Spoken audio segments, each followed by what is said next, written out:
주님께서는 이렇게 말씀하셨습니다.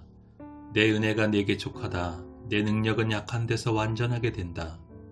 그러므로 그리스도의 능력이 내게 머무르게 하기 위하여는 나는 더욱더 기쁜 마음으로 내 약점들을 자랑하려고 합니다.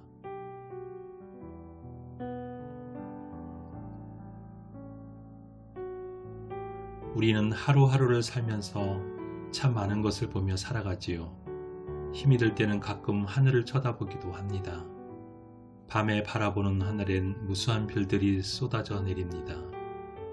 며칠 전 시골에서 밤하늘을 올려다본 일이 있습니다. 수많은 별들이 하늘을 가득 채우고 있는 모습이 너무 아름다웠어요. 헤아릴 수 없는 은하수 너머에는 누군가 살고 있을 것 같은 상상을 하기도 합니다. 그런데 도시에서는 왜 볼 수 없을까요? 맞아요. 도시는 너무나 많은 빛들이 넘쳐나고 있기 때문에 하늘의 별들을 볼 수 없답니다. 하나님은 무시로 우리에게 말씀하고 계시지요. 세미한 음성으로 우리 마음을 두드리고 계십니다. 그러나 세상의 것들로 가득 찬 마음으로는 그분의 음성을 들을 수 없습니다. 하루에 잠깐이라도 귀를 막아보세요. 그리고 마음을 비워보세요. 그분의 소리를 들을 수 있고 느낄 수 있습니다. 아마도 강물처럼 밀려오는 평강의 쓰나미를 경험할 수 있을 거예요.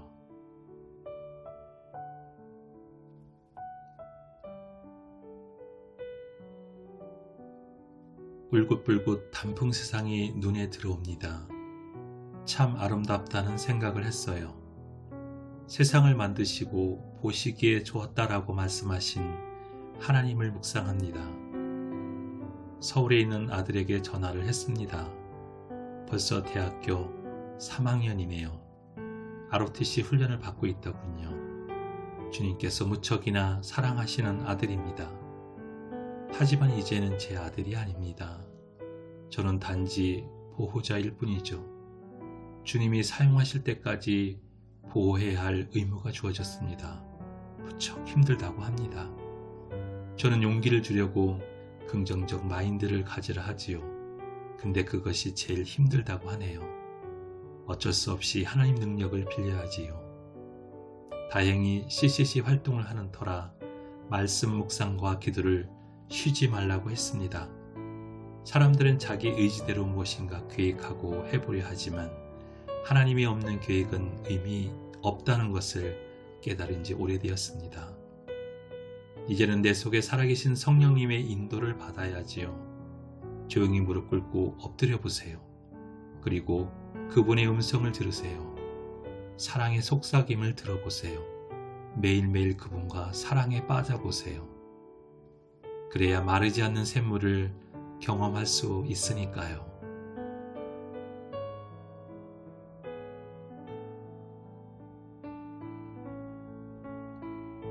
며칠 전부터 작은 방구석에 양말 한 짝이 놓여 있습니다. 아내에게 이야기를 해놓고 잊어버리고 있다가 오늘 퇴근 후에야 제 짝을 찾았습니다. 한쪽 구석에서 아무도 관심과 눈길을 주지 않는 그곳에서 오랜 시간 인내하였나 봅니다. 베란다 한켠에서 주워온 짝을 찾고서야 진열장으로 향했습니다. 아마도 내일은 내 두툼하고 냄새나는 두 발을 감싸주겠지요. 저도 별반 다르지 않다고 생각해 보았습니다.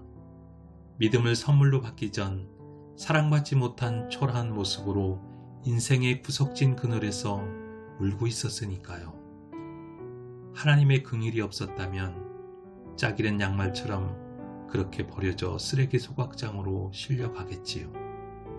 이 눈부신 가을날 하늘을 우러러 구원의 기쁨을 노래하지 않으시겠어요?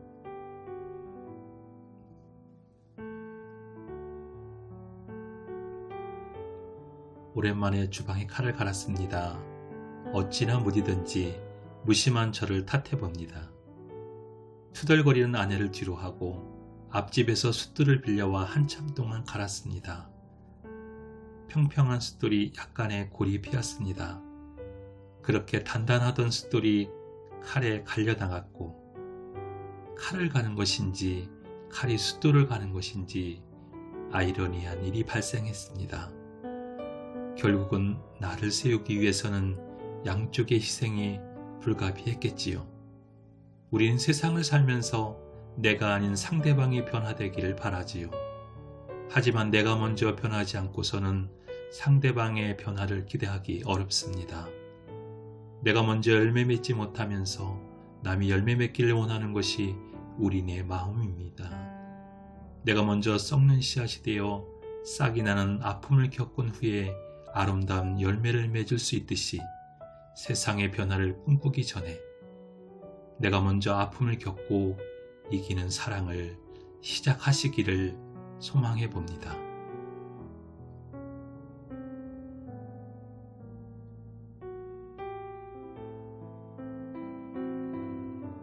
사람들은 살아가면서 어려움에 처하기도 하고 힘든 고난을 겪기도 합니다. 엄마의 품을 떠난 어린아이가 산책로를 따라 걷기 시작했어요. 그 길은 작은 돌들이 솟아나온 곳도 있어 항상 위험이 도사리고 있는 곳입니다. 한참을 걷던 아이는 돌에 부딪혀 그만 넘어지고 말았습니다. 아픔을 참지 못한 어린 아기는 울음을 터뜨렸겠죠. 울음 외에는 다른 방법을 찾지 못했으니까요. 엄마는 아기의 울음소리를 듣고 어디선가 쏜살같이 달려와 우는 아이를 품에 얽어안았고 아이는 울음을 그쳤습니다. 마가복음 6장에 나오는 사나운 바람 때문에 누적기를 힘들어하는 제자를 보시고 바다 위로 걸어오신 예수님의 모습을 봅니다. 예수님께서 배에 오르자 사나운 바람에 인해 잠잠해졌지요. 오늘도 고난 가운데 있는 우리에게 찾아오셔서 인생의 뱃머리에 앉으시기를 청하고 계십니다. 그래서 우리 인생의 사나운 바람을 잠재우기를 원하십니다. 우리의 괴로움을 먼저 보시고 찾아오시는 주님, 저는 그런 주님 때문에 오늘도 아름다운 보화를 한 소쿠리 지고 여행을 떠나고자 합니다.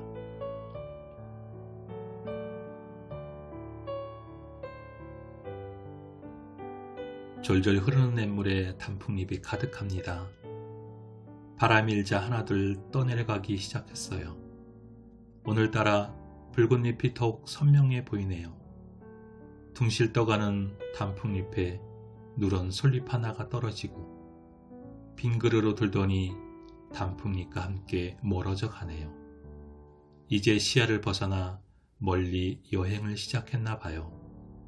그래도 그들은 외롭지 않을 겁니다.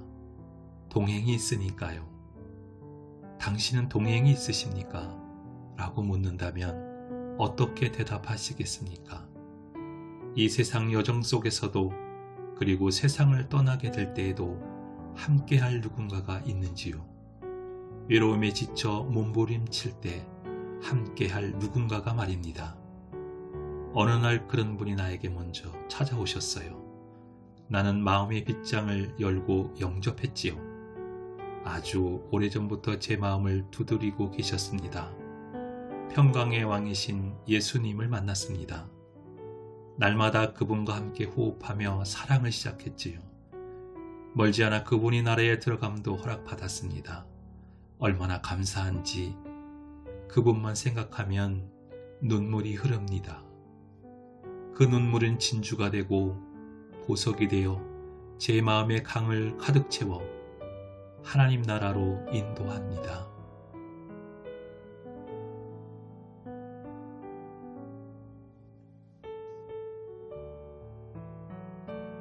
나는 그리스도와 함께 십자가에 못 박혔습니다. 이제 살고 있는 것은 내가 아닙니다. 그리스도께서 내 안에서 살고 계십니다. 내가 지금 육신 안에서 살고 있는 삶은 나를 사랑하셔서 나를 위하여 자기 몸을 내어주신 하나님의 아들을 믿는 믿음 안에서 살아가는 것입니다. 아멘.